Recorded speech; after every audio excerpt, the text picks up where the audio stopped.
Request है ना? अच्छा व्हाट्सएप पिंडी के शैतान नहीं मैं बैठूंगा वो बैठूं को भेजा था अजमल भाई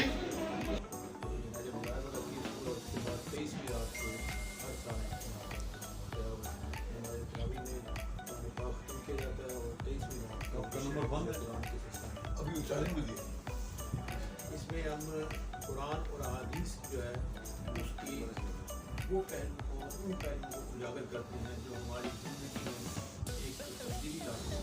जैसा कि आप देख सकते हैं कि शेख अब्दुल वहीद साहब ने कुरान पाक का ख़त्म दिलाया। सियासी, समाजी और शहर के ताजरान यहाँ पर बुलाए गए और ख़ुसूसी मेहमान ख़ुसूसी में शामिल थे शकील अवान साहब, सजाद खान साहब। जैसा कि आप देख सकते हैं कि शहर के नामवर लोग यहाँ पर मौजूद थे। शेख अब्दुल वहीद साहब ने खाने का भी बंदोबस्त किया और नाम भी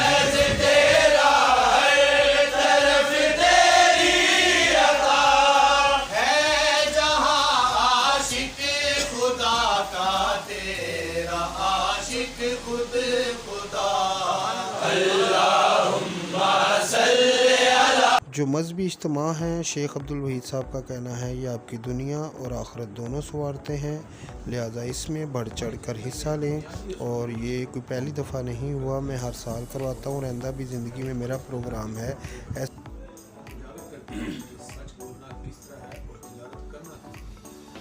इस्लाम और अहादीस रसूलुल्लाह सल्लल्लाहु अलैहि वसल्लम की सीरत के मुताबिक ये तमाम काम किस तरीके से अंजाम दिए जाते हैं। अल्लाह ताला का शुक्र है कि हम बड़े अच्छे और ऐसे अंदाज से इसको हर तमाम उलमा ने और तमाम मकतबा फिक्र ने और हमारे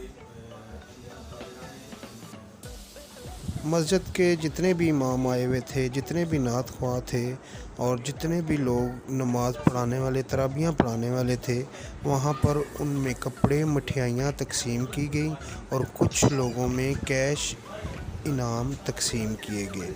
अब्दुल वहीद साहब ने ये जितना भी काम था अपने हाथों से सर अंजाम दिया। शुक्रिया जी।